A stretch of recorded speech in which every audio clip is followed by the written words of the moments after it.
ರಾಜ್ಯದಲ್ಲಿ ಲೋಕಸಭೆ ಚುನಾವಣೆಗೆ ಭರ್ಜರಿ ತಯಾರಿಯನ್ನು ನಡೆಸಿಕೊಳ್ಳಲಾಗ್ತಾ ಇದೆ. ಇನ್ನು ಗಮನಿಸ್ತಾ ಹೋಗೋದಾದ್ರೆ ರಾಯಚೂರು ಲೋಕಸಭಾ ಕ್ಷೇತ್ರದಲ್ಲಿ ಕಾಂಗ್ರೆಸ್ ಪಕ್ಷದಿಂದ ಒಂದಷ್ಟು ಪೈಪೋಟಿ ನಡೀತಾ ಇದೆ.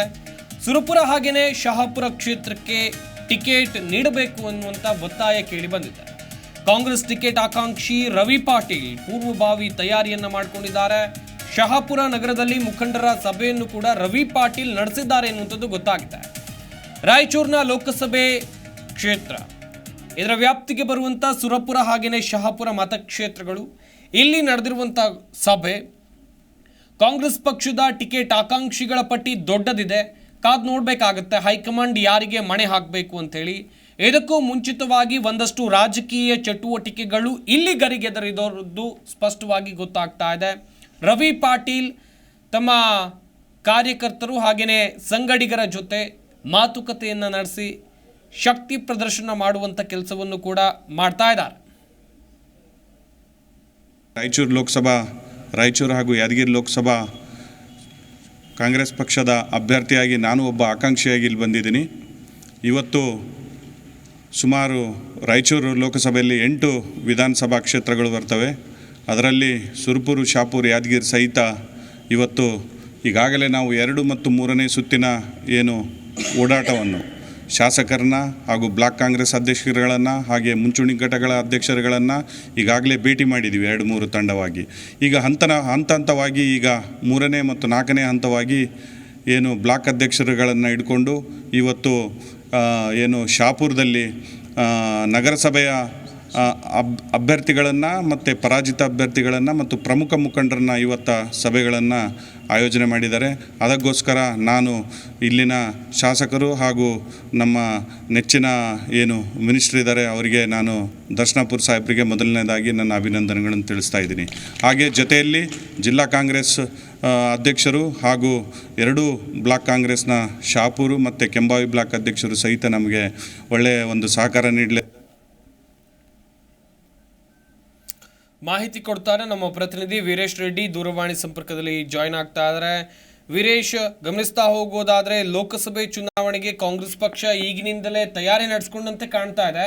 ಒಂದ್ ಕಡೆಯಲ್ಲಿ ಆಕಾಂಕ್ಷಿಗಳ ಪಟ್ಟಿ ಕೂಡ ದೊಡ್ಡದಾಗ್ತಾ ಇದೆ. ಇಲ್ಲಿ ರವಿ ಪಾಟೀಲ್ ಅವರು ನನಗೆ ಟಿಕೆಟ್ ಬೇಕಂತ ಒತ್ತಾಯವನ್ನ ಮಾಡ್ತಾ ಇದ್ದಾರೆ ಅಥವಾ ಶಕ್ತಿ ಪ್ರದರ್ಶನವನ್ನ ಮಾಡುವಂತ ಕೆಲಸವನ್ನು ಮಾಡ್ತಾ ಇದ್ದಾರೆ. ಎಷ್ಟರ ಮಟ್ಟಿಗೆ ಚಾನ್ಸಸ್ ಇದೆ ಇವರಿಗೆ ಟಿಕೆಟ್ ಸಿಗೋದು? ಹೌದು ಸಂಪಾತ್, ಏನೋ ರಾಯಚೂರು ಲೋಕಸಭೆ ಒಂದು ಎಸ್ಟಿ ಮೀಸಲಾತಿಯ ಒಂದು ಕ್ಷೇತ್ರ ಅಂತಾನೆ ಹೇಳ್ಬೋದು. ಅದರಲ್ಲೂ ಕೂಡ ಏನು ಕಳೆದ ಬಾರಿಯ ಚುನಾವಣೆಯಲ್ಲಿ ಒಂದು ಕೇಸರಿ ಅಂದ್ರೆ ಬಿಜೆಪಿ ಇಲ್ಲಿ ಜಯಭೇರಿಯನ್ನು ಬಾರಿಸಿತ್ತು.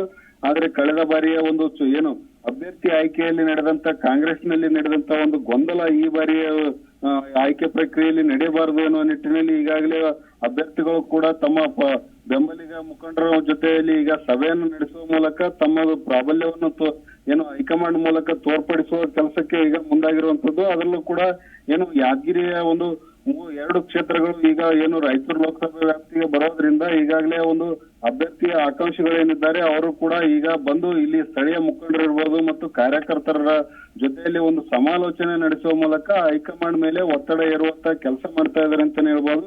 ಅದರಲ್ಲೂ ಕೂಡ ಮುಂಚೂಣಿಯಲ್ಲಿರುವಂತಹ ಒಂದು ರವಿ ಪಾಟೀಲ್ ಏನು ಅಭ್ಯರ್ಥಿಗಳಿದ್ದಾರೆ, ಇವರು ತಮ್ಮ ಟಿಕೆಟ್ಗಾಗಿ ಒಂದು ಮುಖಂಡರ ಬಳಿ ಈಗಾಗಲೇ ಒಂದು ಸಮಾಲೋಚನೆ ನಡೆಸಿ ಹೈಕಮಾಂಡ್ ಮುಂಭಾಗ ನನ್ನ ಹೆಸರನ್ನೇ ಘೋಷಣೆ ಮಾಡಬೇಕು, ನನ್ನ ಬೆಂಬಲಕ್ಕೆ ನಿಲ್ಲಿ, ನಾನೇ ಗೆಲ್ಲುತ್ತೇನೆ ಎನ್ನುವ ಒಂದು ವಿಶ್ವಾಸವನ್ನು ಕೂಡ ಈಗ ಮುಖಂಡರ ಬಳಿ ವ್ಯಕ್ತಪಡಿಸ್ತಾರಂಥದ್ದು. ಈ ನೆಲೆಯಲ್ಲಿ ಎಲ್ಲ ಒಂದ್ ಕಡೆ ಲೋಕಸಭೆ ಚುನಾವಣೆಯ ಏನು ಕಾವು ಈಗ ರಾಯಚೂರು ಲೋಕಸಭೆಯಲ್ಲಿ ಎದ್ದಿದೆ ಅಂತಾನೆ ಹೇಳ್ಬೋದು. ಸಂಪಾತ್, ಥ್ಯಾಂಕ್ ಯು ವೀರೇಶ್ ತಮ್ಮೆಲ್ಲ ಡೀಟೇಲ್ಸ್ಗಾಗಿ.